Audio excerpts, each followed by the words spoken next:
Kaleshwaram report BRS నేతలకు అనుకూలంగా లేదు కాబట్టే చెత్తబుట్టలో వేశారని ప్రొఫెసర్ కోదండరాం మండిపడ్డారు. కాళేశ్వరం అవినీతిని వ్యవహారాన్ని సీబీఐకి అప్పగిస్తున్నారని, దీనిపై చిత్తశుద్ధిని బీజేపీ నిరూపించుకోవాలన్నారు.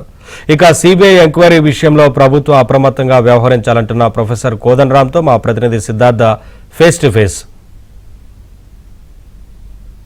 కాళేశ్వరం ప్రాజెక్టు అవకతవకలపై సిబిఐ ఎంక్వైరీ చేయించాలని ప్రభుత్వం ఒక నిర్ణయం తీసుకుంది. ఇదే అంశాన్ని మనతో మాట్లాడడానికి ప్రొఫెసర్ కోదండరాం ఉన్నారు, ఆయనతో మాట్లాడదాం. సార్, కాళేశ్వరం ప్రాజెక్టుకి సంబంధించి మొదటి నుంచి మీరు విమర్శిస్తున్నారు, అదొక వైట్ ఎలిఫెంట్ అని, అది బీఆర్ఎస్ పార్టీకి ముఖ్యంగా కేసీఆర్ కుటుంబానికి ఏటీఎంలో మారిందని చెప్తా ఉన్నారు. ప్రభుత్వం ఇటీవల ఒక కీలక నిర్ణయం తీసుకుంది, సిబిఐతోని ఎంక్వైరీ చేయించాలని ఒక నిర్ణయం తీసుకుంది. దీన్ని ఎట్లా చూస్తారు మీరు? ఒకందుకే ఏంటంటే బాధ్యతను ఒక కీలకమైన సంస్థకు అప్పచెప్పారు.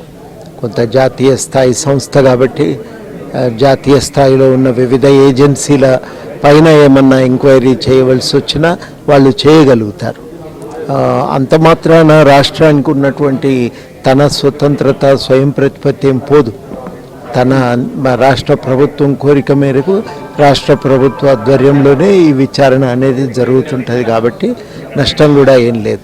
నా దృష్టిలో బాధ్యత ఇవాళ సిబిఐ మీద పెట్టడం, ఇవాళ సిబిఐకి అప్పచెప్తే న్యాయం చేయగలమని కేంద్ర ప్రభుత్వం పదే పదే అంటున్నది.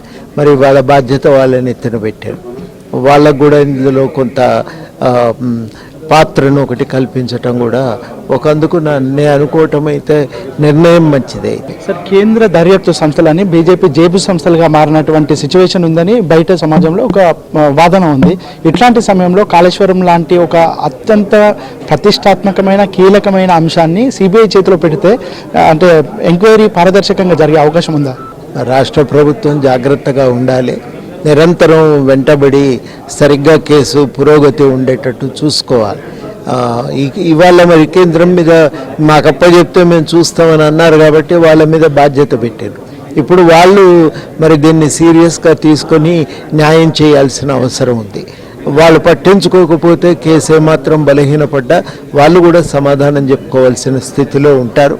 ఏదో రాజకీయ అవసరాలకు వాడుకోవటం కాదు, ఎట్టి పరిస్థితుల్లో ఈ కేసులో న్యాయం జరిగే విధంగా మరి వాళ్ళు కూడా పూనుకొని నిర్ణయం తీసుకోవాల్సిన అవసరం ఉంటుంది. సార్, ఘోష్ కమిషన్ విచారణకు మీరు కూడా వెళ్ళారు. నిన్న ఆ రిపోర్టును చెత్తబుట్టలో పడేసి ఇది చెత్త కాగితాలతో సమానమని బీఆర్ఎస్ పార్టీ నాయకులు కానీ ఆ పార్టీకి సంబంధించిన ఎమ్మెల్యేలు, ఎమ్మెల్సీలు చెప్తున్నారు. దీనిపై మీరేం చెప్తారు సార్? నేను అనుకోవటము ఇప్పుడు రిపోర్టును అనుకూలంగా వాళ్ళు లేదు అనేది అక్కస్ తప్ప ఇంకోటి ఏమీ లేదా. చివరిగా చెప్పండి, ఈ సిబిఐ ఎంక్వైరీ నుంచి తప్పించుకోవడానికి, ఈ కేసు నుంచి కొద్దిగా రిలాక్స్ కావడానికి బీఆర్ఎస్ పార్టీ బీజేపీకి లొంగిపోయి పార్టీని బీజేపీలో మెర్జ్ చేయడానికైనా సిద్ధపడతారు కేసీఆర్ అనేది ఒక చర్చ జరుగుతుంది నిన్నటి నుంచి.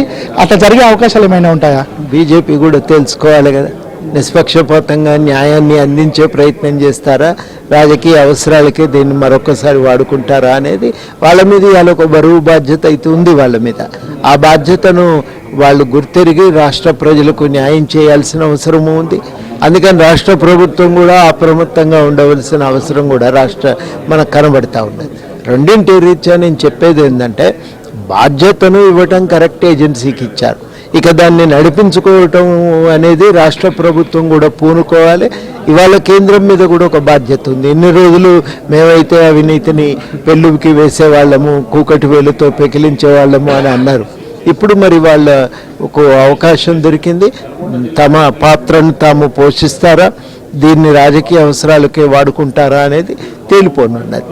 ఇది మొత్తానికైతే కాళేశ్వరం విచారణను సిబిఐకి అప్పగించడం ఒక గుడ్ మూవ్ అని కోదండరాం చెప్తున్నారు. కానీ కేంద్రంతో పాటు రాష్ట్ర ప్రభుత్వం ఎప్పటికప్పుడు అప్రమత్తంగా ఉండి ఈ కేసును ఒక ఫ్రూట్ఫుల్ కంక్లూజన్కు వచ్చే విధంగా రాష్ట్ర ప్రభుత్వం ఎప్పటికీ వాచ్ చేయాలని ప్రొఫెసర్ కోదండరాం చెప్తున్నారు. వీడియో జర్నలిస్ట్ రాజీవ్తో సిద్ధార్థ, ఏబిఎన్ ఆంధ్రజ్యోతి, హైదరాబాద్.